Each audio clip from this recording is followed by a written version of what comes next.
Try-city 'ਚ ਹੋਈ 5G network ਦੀ ਸ਼ੁਰੂਆਤ 4G ਨਾਲੋਂ 20 ਗੁਣਾ ਵੱਧ ਸਪੀਡ ਦੇਵੇਗਾ 5G। ट्राई-सिटी 'ਚ ਲੱਗੇ 5G ਨੈਟਵਰਕ ਦੇ ਟਾਵਰ।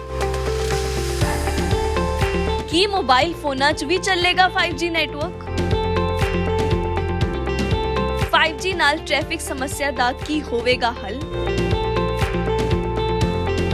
1 ਕਿਲੋਮੀਟਰ ਦੇ ਰੇਡੀਅਸ 'ਚ ਚੱਲਣਗੇ 10 ਲੱਖ ਡਿਵਾਈਸ। ਭੀੜ ਭਾੜ ਵਾਲੀਆਂ ਜਗ੍ਹਾਵਾਂ ਤੇ ਨਹੀਂ ਆਵੇਗੀ ਨੈਟਵਰਕ 'ਚ ਦਿੱਕਤ। ਕੀ ਤੁਸੀਂ ਜਾਣਦੇ ਹੋ 5G ਟ੍ਰਾਈ-ਸਿਟੀ ਸ਼ੁਰੂ ਹੋ ਚੁੱਕਿਆ ਹੈ? ਕੀ ਤੁਸੀਂ ਜਾਣਦੇ ਹੋ 5G ਦਾ 4G ਨਾਲੋਂ ਕੰਪੈਰੀਜ਼ਨ ਕਿਸ ਤਰੀਕੇ ਨਾਲ ਹੋਏਗਾ? ਕੀ ਤੁਸੀਂ ਇਹ ਜਾਣਦੇ ਹੋ ਕਿ 5G ਕਿੰਨਾ ਫਾਇਦੇਮੰਦ ਹੈ? ਕੀ ਤੁਸੀਂ ਇਹ ਜਾਣਦੇ ਹੋ 5G ਦਾ ਭਵਿੱਖ ਕੀ ਹੈ? ਕੀ ਤੁਸੀਂ ਇਹ ਜਾਣਦੇ ਹੋ ਕਿ 5G ਦੀ ਸਪੀਡ ਕਿੰਨੀ ਹੋਏਗੀ? ਪਰ ਇਹ ਤਾਂ ਪਤਾ ਹੋਏਗਾ ਕਿ ਜਦ 5G ਤੁਸੀਂ ਯੂਜ਼ ਕਰੋਗੇ ਕੀ ਤੁਹਾਡੇ ਫੋਨ 'ਚੋਂ ਚੱਲੇਗਾ ਜਾਂ ਨਹੀਂ। ਜੇ ਇਹਨਾਂ 'ਚੋਂ ਕੁਝ ਵੀ ਨਹੀਂ ਪਤਾ, ਇਹ ਵੀਡੀਓ ਜ਼ਰੂਰ ਦੇਖੋ। ट्राई-सिटी ਦੇ ਲੋਕਾਂ ਲਈ ਚੰਗੀ ਖਬਰ ਹੈ। ਚੰਡੀਗੜ੍ਹ ਸਮੇਤ ਮੋਹਾਲੀ, ਪੰਚਕੂਲਾ, ਜ਼ੀਰਕਪੁਰ, ਖਰੜ ਤੇ ਡੇਰਾਬੱਸੀ ਵਿੱਚ 5G ਇੰਟਰਨੈਟ ਦੀ ਸ਼ੁਰੂਆਤ ਹੋ ਗਈ ਹੈ। ਸ਼ੁਰੂਆਤ ਵਿੱਚ ਜੀਓ ਦੇ ਯੂਜ਼ਰ ਨੂੰ ਇਸ ਦਾ ਲਾਭ ਮਿਲੇਗਾ, ਪਰ ਬਾਕੀ ਕੰਪਨੀਆਂ ਵੀ 5G ਦੀ ਸੁਵਿਧਾ ਜਲਦ ਸ਼ੁਰੂ ਕਰਨ ਜਾ ਰਹੀਆਂ ਨੇ। 5G ਆਉਣ ਨਾਲ ਕੀ ਫਾਇਦੇ ਤੇ ਕੀ ਨੁਕਸਾਨ ਹੋਣਗੇ, ਇਸ ਬਾਰੇ ਸਾਡੇ ਸਹਿਯੋਗੀ ਬਜ਼ਮ ਵਰਮਾ ਨੇ ਟੈਲੀਕਾਮ ਵਿਭਾਗ ਦੇ senior deputy director Kamal Kumar ਨਾਲ ਗੱਲ ਕੀਤੀ ਹੈ। ट्राई-सिटी ਦੇ ਅੰਦਰ 5G ਕਮਿਊਨੀਕੇਸ਼ਨ ਦੀ ਸ਼ੁਰੂਆਤ ਹੋ ਚੁੱਕੀ ਹੈ, ਪਰ ਹਰ ਕੋਈ ਜਾਣਨਾ ਚਾਹੁੰਦਾ ਹੈ ਕਿ ਆਖਿਰਕਾਰ 5G ਹੈ ਕਿਵੇਂ, ਆਪਣੇ ਫੋਨ 'ਚ ਕਿਵੇਂ ਚੱਲੂਗਾ ਤੇ ਕੀ ਫਾਇਦਾ ਹੈ ਇਹਦਾ। ਜੇ 4G ਦੀ ਗੱਲ ਕਰੀਏ ਤਾਂ ਕੰਪੈਰੀਜ਼ਨ ਕਿਸ ਤਰੀਕੇ ਦਾ ਹੋਊਗਾ। ਸਾਰੇ ਸਵਾਲ ਨੇ, ਪਰ ਇਹਦਾ ਜਵਾਬ ਕਮਲ ਕੁਮਾਰ ਜੀ ਦੇ ਸਕਦੇ ਨੇ, ਜਿਹੜੇ ਕਿ ਸਾਡੇ ਨਾਲ ਡਿਪਾਰਟਮੈਂਟ ਆਫ ਟੈਲੀਕਾਮ ਦੇ ਸੀਨੀਅਰ ਡਿਪਟੀ ਡਾਇਰੈਕਟਰ ਨੇ। ਸਰ, ਸਭ ਤੋਂ ਪਹਿਲਾਂ ਬਹੁਤ ਬਹੁਤ ਸਵਾਗਤ ਹੈ ਤੁਹਾਡਾ ਡੇਲੀ ਪੋਸਟ। ਥੈਂਕ ਯੂ ਧੰਨਵਾਦ। ਸਰ, ਜਿਸ ਤਰੀਕੇ ਨਾਲ ਹੁਣ ਸ਼ੁਰੂਆਤ ਹੋ ਚੁੱਕੀ ਹੈ ਦੇਸ਼ ਭਰ ਦੇ ਕਈ ਸਾਰੀ ਸ਼ਹਿਰਾਂ 'ਚ, ट्राई-सिटी 'ਚ ਵੀ ਸ਼ੁਰੂਆਤ ਹੋ ਚੁੱਕੀ ਹੈ। ਜੇ ਗੱਲ ਕਰੀਏ 5G ਦੀ, ਹਰ ਕੋਈ ਜਾਣਨਾ ਚਾਹੁੰਦਾ ਹੈ 5G ਹੈ क्या, तो किस तरीके ਨਾਲ ਕੰਮ ਕਰੂਗਾ। आप ये मान के चलिए कि जैसे जैसे हमारा टेलीकॉम सर्विसेज बढ़ रही हैं, हमने 2G से शुरू किया था जो कि वॉइस बेस्ड था। उसके बाद हमने एनहांसमेंट ऑफ इक्विपमेंट हुआ, फिर नेक्स्ट जनरेशन आया 3G जिसमें डाटा इनकॉर्पोरेट हुआ, मतलब कुछ चीज़ें डाटा के ऊपर चलने लगी।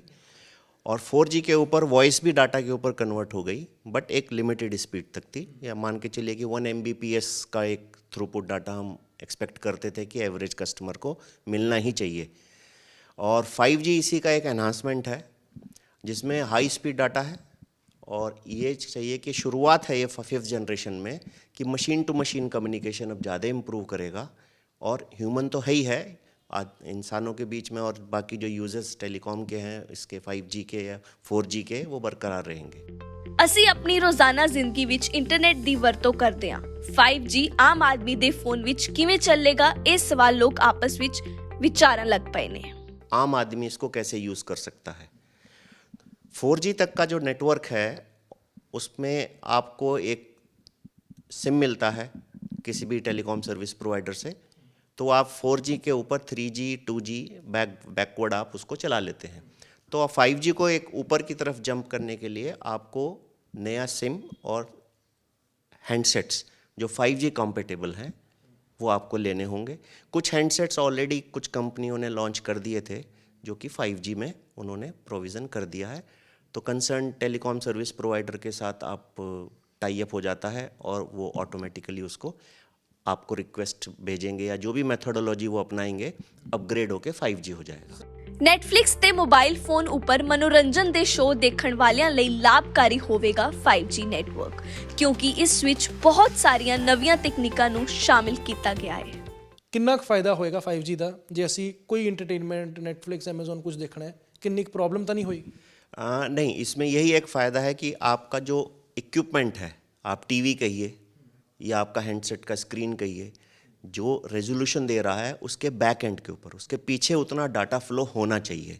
तो 5G में मेनली मैं अगर कहूँ तो 3 तरह से है ये। हम इसको कहते हैं हाई कैपेसिटी मोबाइल नेटवर्क या enhanced high capacity mobile network है। मतलब आपका डाटा रेट कमिटेड इस जो हम आजकल स्टैंडर्ड्स के हिसाब से वो 100 Mbps पर कस्टमर कमिटेड है, जो कि depending upon the network capacity और कस्टमर्स कितने लैच होते हैं, थोड़ा प्लस माइनस होता है।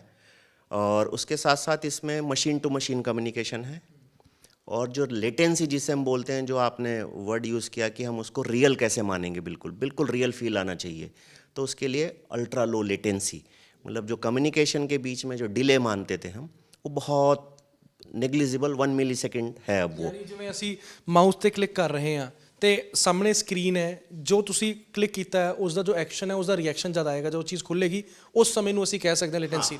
वो लेटेंसी रेट वही है कि जो आपने आपको चाहिए था वो कम मिला, तो वो 1 मिलीसेकंड आप एज ए ह्यूमन उतना हम रिजॉल्व भी नहीं कर पाते हैं, और हमें लगता है जैसे रियल फील। और इसके साथ साथ जो हमारी जो कवरेज कैपेसिटी बनेगी, उसमें भी ये चीज़ें एनहांस इंश्योर करने के लिए हमारे पास स्मॉल सेल का कॉन्सेप्ट इस बार आया है 5G में, मतलब छोटे cells, low power transmitters, but गिनती उनकी ज़्यादा हो जाएगी क्योंकि उनको एवरेज कवरेज भी देनी है, कैपेसिटी भी देनी है।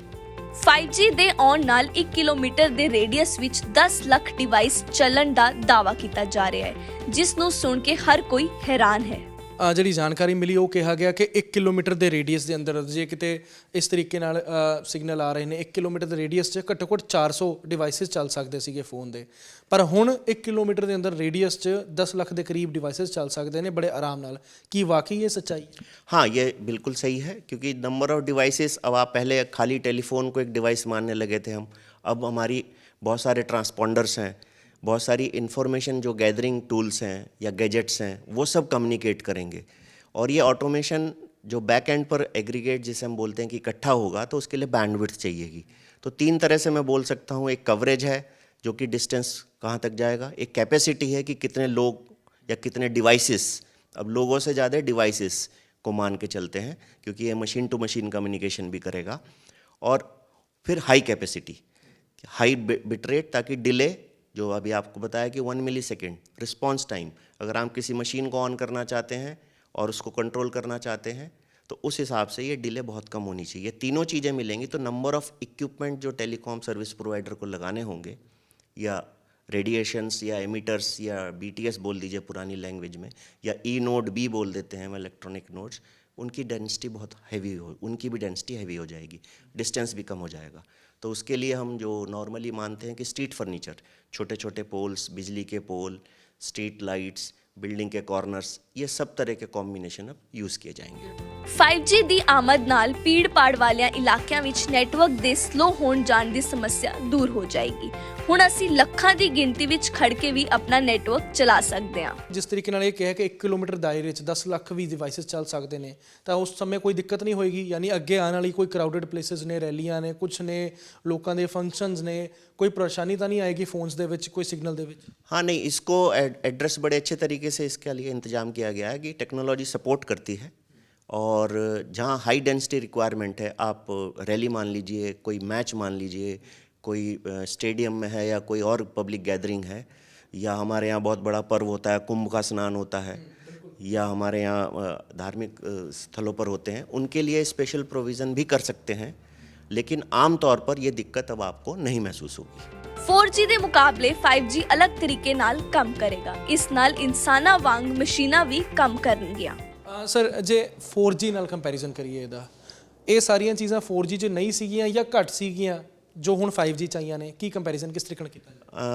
मैं इसको एक साधारण तरीके से बोलूँगा कि 4G जो था ये human to human device communication था जो हम लोग यूज़ करते थे। 5G में एक मेजर चेंज है, ये मशीन टू मशीन की फर्स्ट जनरेशन है, मतलब इंसानों के अलावा मशीन भी काम करेगी, साथ में हम लोग भी जैसे हम यूज़ करते थे अपने डिवाइसेस वैसे यूज़ करेंगे।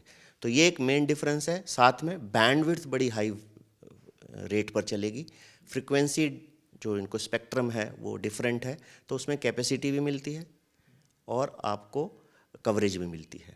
दोनों चीज़ें मिलेंगी तो आपको जो फील बेटर हम कहते हैं ना कि फील बेटर फीलिंग जो है वो बहुत अच्छी आएगी। आपको डाटा रेट और वो सब बहुत एनहांस्ड स्पीड पर मिलेगा। 4G 'ਚ ਸਪੀਡ ਮਿਲਦੀ ਸੀਗੀ ਤੇ ਜਿਹੜੀ 5G 'ਚ ਮਿਲੇਗੀ ਕਿੰਨੀ ਕੁ ਹੋ ਸਕਦੀ ਹੈ ਅੰਦਾਜ਼ਨ? ਕਿਉਂਕਿ ਇਹ ਤਾਂ ਕਹਾਂਗੇ ਨਹੀਂ ਕਿ ਇੰਨੀ ਹੀ ਐਗਜ਼ੈਕਟ ਹੋਣੀ ਹੈ क्योंकि ਅੱਗੇ नीचे फ्रीक्वेंसी ਜਿਹੜੀ ਹੋ ਜਾਂਦੀ ਹੈ, पर फिर भी किन्नी का अंदाज़ा मिलेगी?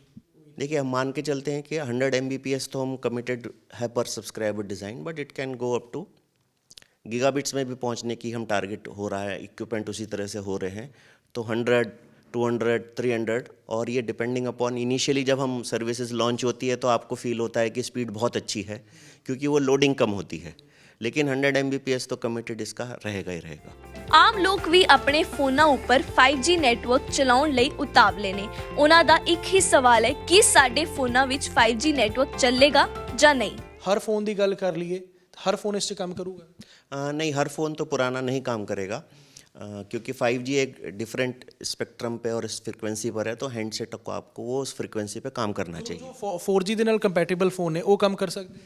4G के साथ जब कंपेटेबिलिटी है तो 5G का उन्होंने प्रोविज़न किया है। जैसे आपने वेंडर्स के कुछ नाम लिए, उसमें OnePlus और ये सब हैं, क्योंकि जब ये मैन्युफैक्चरिंग में जाती हैं चीज़ें तब तक ये डिसीजन हो, प्लान बन जाता है या स्टैंडर्ड्स आ जाते हैं तो वो इनकॉर्पोरेट हो जाते हैं, तो वो तो चलेंगे। लेकिन अभी थोड़ा सा हो सकता है हम लोगों को ज़्यादा वॉल्यूम बनाने के लिए थोड़ा वेट करना पड़ेगा। नए डिवाइसेस तो हमें चेंज करने पड़ेंगे जो 5G ਕੰਪੈਟੇਬਲ ਹੋਣਗੇ। ਲੋਕਾਂ ਦੇ ਮਨ ਅੰਦਰ ਇੱਕ ਹੋਰ ਸਵਾਲ ਹੈ ਕਿ 5G ਦੀ ਦਸਤਕ ਸਾਡੀ ਸਿਹਤ ਤਾਂ ਨਹੀਂ ਖਰਾਬ ਕਰ ਦੇਵੇਗੀ। 2 ਜਾਂ 3 ਕਿਲੋਮੀਟਰ ਦੇ ਰੇਡੀਅਸ 'ਚ ਉਹ ਟਾਵਰ ਲੱਗਦੇ ਸੀਗੇ। ਹੁਣ ਜਿਸ ਤਰੀਕੇ ਨਾਲ ਤੁਸੀਂ ਦੱਸ ਰਹੇ ਹੋ ਕਿ 5G 200 ਜਾਂ 300 ਮੀਟਰ ਦੇ ਹਰ ਪਾਸੇ ਲੱਗੂਗਾ, ਉਹ ਛੋਟੇ ਟਾਵਰ ਹੋਣਗੇ, ਲੋ ਡੈਂਸਿਟੀ ਟਾਵਰ ਅਸੀਂ ਕਹਿ ਸਕਦੇ ਹਾਂ ਉਹਨਾਂ ਨੂੰ, ਪਰ ਕੀ ਉਹ ਹੈਲਥ ਲਈ ਰਿਸਕੀ ਨਹੀਂ ਹੈਗੇ? ये सब चीज़ें स्टैंडर्ड्स में टेक केयर की जाती हैं, और ये जो स्मॉल सेल्स हैं इनको हम लो पावर ट्रांसमीटर्स, ये बहुत ही लो पावर है, to the tune of 2 mega watt और सो, जो हमारा हैंडसेट है उसके कंपेरेबल मान के चलिए, क्योंकि जितनी नज़दीकी बढ़ेगी उतनी पावर कम होती है। तो वो ध्यान में रखा गया है कि हेल्थ हैज़ार्ड ना हो, और इसके लिए बाकायदा हमारा विभाग और TSP इसको भी करते हैं कि हम EMF टेस्टिंग रेगुलरली करते हैं। और हम ये नहीं कि हम एक ऑपरेटर या किसी एक सर्विस प्रोवाइडर की करते हैं, हम पूरे क्लस्टर की करवाते हैं और की जाती है ताकि वो सब चीज़ें लिमिट में रहें।